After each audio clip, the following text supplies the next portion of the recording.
بسم اللہ الرحمن الرحیم۔ میں ہوں ایس انصاری۔ یوٹیوب پر ایک ویڈیو وائرل ہوئی ہے جس کا عنوان ہے رسول کے معنی قرآن۔ یہ آپ ویڈیو دیکھ لیجئے، ملاحظہ کیجئے، پھر میں کچھ تبصرہ دیتا ہوں۔ جی، رسول کے اوپر بات کرنے سے پہلے ہمیں یہ سمجھنا ضروری ہے کہ آخر وہ کیا وجہ تھی جس وجہ سے قرآن کے سبھی تراجم و تفسیر میں اور اسلامی کتب میں اور اسلامی جو لٹریچر ہے اس میں رسول کے معنی اکثر تبدیل کر دیے گئے۔ یہ رسول کے معنی پہلے تبدیل نہیں تھے، یہ اموی دور کے بعد تبدیل ہوئے ہیں رسول کے معنی۔ اس سے پہلے تو بالکل صحیح تھا سب کچھ۔ اگر آپ تحقیق خود بھی کر لیں تو آپ کو معلوم ہو جائے گی یہ بات۔ تو وہ کیا وجہ تھی؟ وہ وجہ یہ تھی کہ قرآن کا مرکزی بیان اطیع اللہ و اطیع الرسول، جس پر قرآن اسی مقصد کے لیے نازل ہوا۔ یہ مقصد ہے قرآن کا۔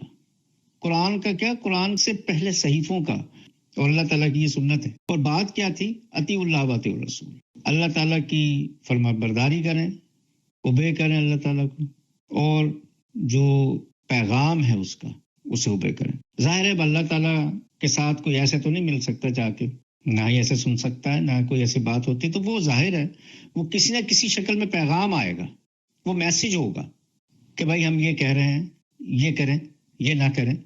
تو وہ میسج ہے، وہ اوبے کرنا ہے، تو وہی اللہ تعالیٰ کو اوبے کرنا ہے، وہی اللہ تعالیٰ کی فرما برداری ہے۔ تو وہ پیغام ہی ہے، وہ جو ہمیشہ سے آیا ہے۔ تو اس پیغام کو اوبے کرنے کے لیے قرآن میں واضح طور پر بتایا، بلکہ قرآن سے پہلے سبھی کتابوں میں یہی بات کی گئی ہے، ان کے اپنے الفاظ میں، جن الفاظ میں وہ کتابیں نازل ہوئیں۔ چونکہ یہ بات سیدھی سادی تھی، بالکل صاف کلیئر کٹ تھی کہ جو پیغام ہے اللہ تبارک تعالیٰ کا، اسی کی فرما برداری کرنی ہے، اسی کی تابع داری کرنی ہے۔ اب اگر اس کی تابع داری کی جاتی تو لوگوں کو گراں بھی گزرتا، ملال بھی ہوتا، لوگوں کو دکھ تکلیف بھی ہوتی۔ ظاہر ہے وہ لوگوں کے اعتقادات سے الگ بات تھی، جو لوگوں کی رسومات تھی ان سے الگ بات تھی، جو لوگوں میں چل رہا تھا ان سے الگ بات تھی، وہ انہیں گراں گزرتی تھی بات۔ اس لیے مل جل کے یہ فیصلہ کیا گیا، یہ سوچا گیا کہ بھائی رسول کو اگر ہم پیغام سے پیغامبر کر دیں، اور بات یہ بن جائے گی کہ اللہ کو مانو، اللہ کو تسلیم کرو، اللہ کی تابع داری کرو، اور پھر پیغمبر کی بھی تابع داری کرو۔ اور جب یہ بات بن جائے گی تو ہم پیغمبر کی تابع داری میں جو مرضی لوگوں کو کہہ دیں گے، وہ لوگ کہیں گے ہاں ٹھیک ہے، بس اس کی تابع داری کریں، وہ قرآن کا حکم ہی ہے۔ اور پھر ان لوگوں نے کیا کیا؟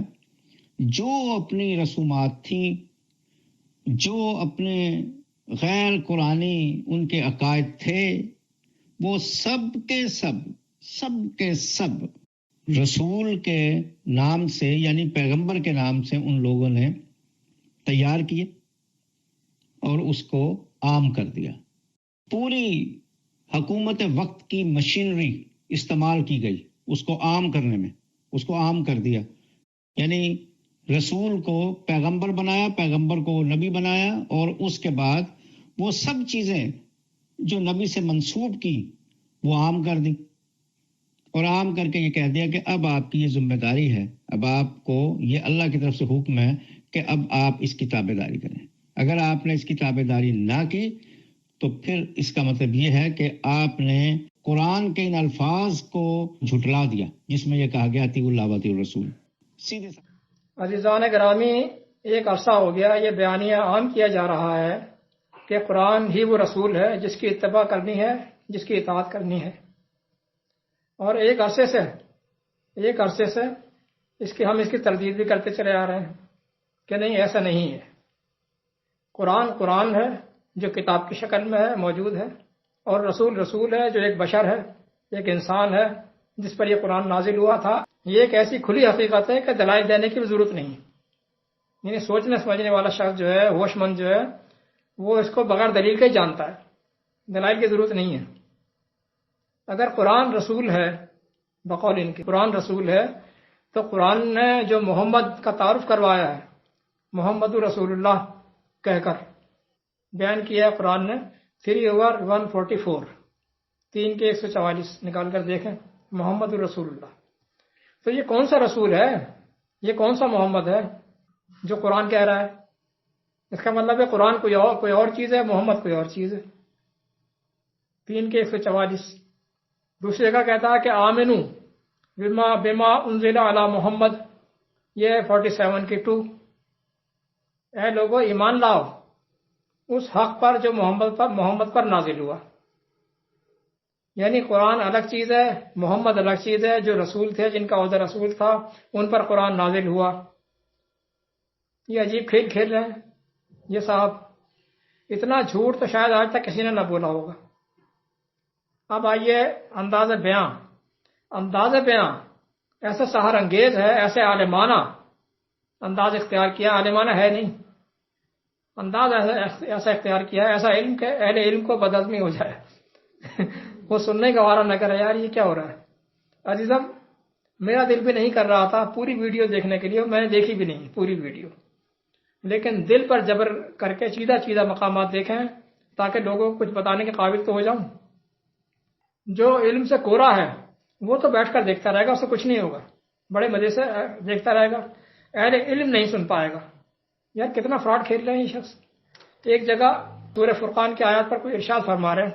اب یہ کہتے ہیں یا کو لو، یہ رسول کاٹ کھاتا ہے. یہاں کھانا کھانے کی بات نہیں ہو رہی ہے. یا کو لو، یہ ان کو کاٹ کھاتا ہے، یہ ان کو نگل جاتا ہے. ان کا مطلب ہے کہ یہ قرآن ہے. یہاں ان کا مطلب ہے، آپ کو نکال کر دیکھ لیجئے، ان کو سنیں. کہتے ہیں یہ اس کا مطلب یہ قرآن ہے، یہ رسول، انسان رسول نہیں ہے یہاں پر. اچھا پھر آگے کہتے ہیں یمشی یعنی ہے نا کسی آیت کے اندر یمشی فی الاسواق، جو بازاروں میں چلتا پھرتا بھی ہے. یمشی یہ چلتا پھرتا بھی ہے. کہاں پر چلتا پھرتا؟ فی الاسواق، بازاروں میں. کہتے ہیں کہ یمشی. اب آپ سنیے، ان کا علم دیکھیں آپ ذرا. کہتے ہیں یمشی جو ہے یہ پیسیو وائس ہے. پیسیو وائس یعنی مجہول، سوائے مجہول. اب اہل علم یہیں چھوڑ دے گا یار اس کو تو سننا ہی بیکار ہے، اس کو تو اتنا علم نہیں ہے. حالانکہ یہ تمام عربی دان جانتے ہیں کہ یہ پیسیو وائس نہیں، یہ ایکٹیو ہے. یہ ایکٹیو وائس ہے، یہ سوائے معلوم. پیسیو وائس یہ ایکٹیو وائس. مشا یمشی، مشا وہ چلا، یمشی وہ چلتا ہے. یہ ثلاثی مجرد کے باب ضربہ یضربو سے ہے، مزا یمشی. اور جب یہ یمشی جب مجہول ہوگا، مجہول پیسیو کے اندر آ جائے گا، تو پھر کیا ہوگا؟ یہ یمشی سے یمشی ہو جائے گا. یمشی یا جو ہے یہ مضموم ہو جائے گا، پیش والی. یمشی یہ ہوگا مجہول. اب آپ اندازہ کر لیں جس کو اتنا ہی پتہ نہیں ہے یہ کیا، آپ کیا یہ بتانے بیٹھے ہیں لوگوں کو. اسی طرح سے انہوں نے اس میں رسول کے ساتھ بھی کیا ہے.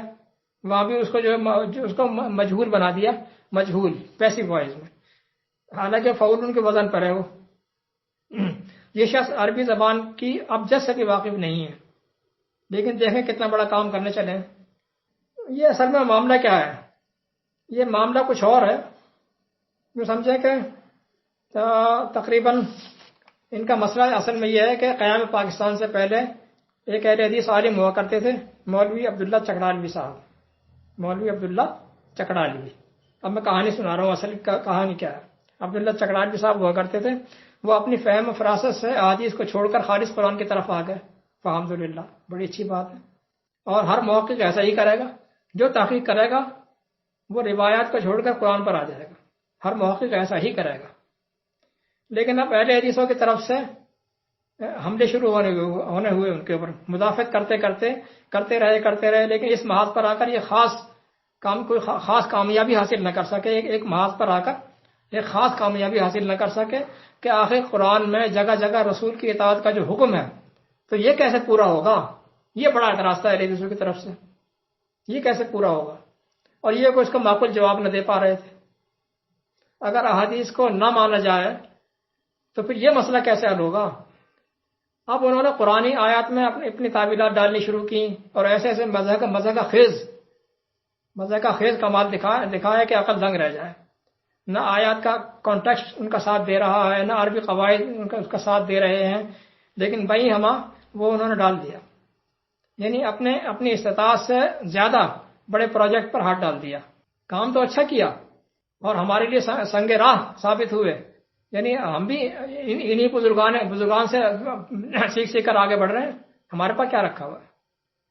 لیکن بہرحال اس وقت کے حساب سے وہ پروجیکٹ ان کے بس کا نہ تھا. ہاتھ ڈال دیا انہوں نے. آخر کار انہوں نے بیانیہ یہ فکس کر دیا کہ قرآن ہی وہ لارب رسول ہے جو قیامت تک رہے گا. اب آخر کار انہوں نے قرآن کو رسول بنا دیا. قرآن ہی وہ رسول ہے جو قیامت تک رہے گا. کچھ سمجھ نہیں آ رہا تھا کہ کریں کیا، تو یہ نظریہ لے آئے. اور کوئی بھی غلط نظریہ قرآن پر فٹ آئے گا نہیں، یہ آتا ہی نہیں ہے. وہ کہیں نہ کہیں سے غلط ہوتا رہے گا. ایک جگہ سے درست کریں گے دوسری جگہ غلط ہو جائے گا. جب قرآن کے اصل نظریے پر آ جاؤ گے تب ہر چیز اپنی جگہ پر فٹ بیٹھ جائے گی، درست ہو جائے گا. اس وقت سے لے کر آج تک، یہ قیام پاکستان سے پہلے کی بات ہے، غالباً ان کی پیدائش 1918 کی تھی شاید. اس وقت سے لے کر آج تک کتنے اہل علم آئے جو بعد میں، یعنی ان کے بعد اور بھی قرآن پر آتے رہے، قرآن فکر کو آگے لے کر چلتے رہے، لیکن اس غلطی پر یہ قائم رہے. 1984 میں ماسٹر محمد علی صاحب کا انتقال ہوا. اس سے پہلے تک کے لوگوں کو میں جانتا ہوں، اس کے بعد پھر میں نہیں جانتا کہ کون وہاں موجود ہے سمن آباد میں. اس سے پہلے جو ان تک میری ملاقات تھی، لیکن وہ بھی ضد اور ہمدردی پر اڑے رہے. وہ ذرا سادہ سے آدمی تھے. اب اس نظریے پر ذرا جدت پسندوں نے ایک نیا انداز اختیار کر لیا ہے، ذرا پالش کر کے چمکا دیا ہے. اس جھوٹ کو ایک نئے پیکٹ میں لے کر آئے ہیں، مارکیٹ میں لانچ کر رہے ہیں. حقیقت کیا ہے مختصر بتا دیتا ہوں. یعنی اس میٹر کی، رسول والے میٹر کی حقیقت کیا ہے یہ مختصر بتاتا ہوں میں آپ کو. اگر تفصیل جاننا چاہتے ہیں تو یوٹیوب پر میرا مضمون نکال لیجئے، نبی اور رسول کا فرق. یہ 5 آڈیوز پر مشتمل ہے. 5 نبی اور رسول کا فرق، پوری ڈیٹیل مل جائے گی آپ کو. اس میں پورا میٹر کلیئر کر دیا گیا ہے بفضل ہی تعالی. مختصر عرض کرتا ہوں یہاں پر کہ قرآن کی روح سے رسول اللہ ایک پوسٹ ہے، ایک عہدہ ہے، دین اسلام کی مرکزی پوسٹ. اور پوسٹ باقی رہتی ہے، پوسٹ ختم نہیں ہوتی. نبی بھی ایک پوسٹ تھی جو اللہ نے ختم کر دی، وہ بھی ایک پوسٹ تھی، لیکن نبی کا کام ختم ہو گیا. نبی کا کام تھا اللہ تعالیٰ سے پیغامات وصول کرنا، وہ کام مکمل ہو گیا. قرآن مکمل ہو گیا، جو کچھ آنا تھا وہ آ گیا. اب وہ چیپٹر کلوز کر دیا گیا، نبی کا چیپٹر کلوز کر دیا گیا. لیکن قرآن نے پورا قرآن اٹھا کر دیکھ لیجئے، قرآن نے رسول کے عہدے کو ختم نہیں کیا ہے. قرآن نے رسول کے عہدے کو ختم نہیں کیا ہے. آپ وہ مرکزی آیت اٹھا کر دیکھیں جو اس کی مرکزی آیت ہے، یعنی 33 کی 40، 33/40. ما کان محمد ابا احد من رجالکم ولکن رسول اللہ وخاتم النبیین، اور نبیوں کو ختم کرنے والے. اور اگر رسول کو بھی ختم کرنا تھا تو کہتا وخاتم النبیین والرسل، نبیوں کو بھی اور رسولوں کو بھی ختم کرنے والے. اللہ نے تو ختم نہیں کیا. قرآن کے اندر جو موجود ہے رسول، اس کا کام ہے دین کو اسٹیبلش کرنا، زمین پر نافذ کرنا. دین کو کتاب سے نکال کر، یعنی قرآن کے اندر جو دین موجود ہے، رسول کا کام ہے اس دین کو کتاب سے نکال کر زمین پر پہنچانا، اسے زمین پر لا کر ایکٹیویٹ کرنا، اس کے مطابق حکومت قائم کرنا. یہ ہے رسول کا کام. قرآن بحیثیت ایک کانسٹیٹیوشن، بحیثیت ایک دستور، یہ قیامت تک رہے گا. ہر دور میں ہر آنے والا رسول اس کو کانسٹیٹیوشن مان کر اس کے بائی لاز، اس کے ذیلی قوانین شورا کے ذریعے سے بناتا جائے گا. یوں نظام چلتا رہے گا. یہ سسٹم قرآن کریم نے رسول کے عہدے کو ختم نہیں کیا. اس کی ڈیٹیل آپ کو میرے مضمون میں مل جائے گی. رسول اس کے مطابق حکمرانی کرنے والا. سازشیوں نے کیا کیا؟ رسول کو اقتدار کی کرسی سے اتار کر اپنی گھڑی ہوئی حدیثوں کی کتاب میں فٹ کر دیا، کتابوں میں. اور قال رسول اللہ، قال رسول اللہ سے من مانے بیانات وہ اسلام میں ڈالنے شروع کر دیے، فٹ کر دیا، اور خود اقتدار کی کرسی پر براجمان ہو گئے. محترم چکرالوی صاحب کے سمجھ میں یہ بات نہ آئی، اور بعد والے بھی ان کے پیٹرن میں چلتے چلے جا رہے ہیں. حالانکہ اب بات کلیئر ہو گئی ہے. اس کے ایک نقطے کو ہم نے اللہ کے فضل سے سمجھا دیا ہے، لیکن نہیں ماننے کو تیار. انہوں نے قرآن کو ہی رسول بنا ڈالا اور آج تک اسی پر قائم ہے. لیکن چکرالوی صاحب مخلص انسان تھے. اللہ ان کے درجات بلند فرمائے. والسلام. اے حسن انصاری.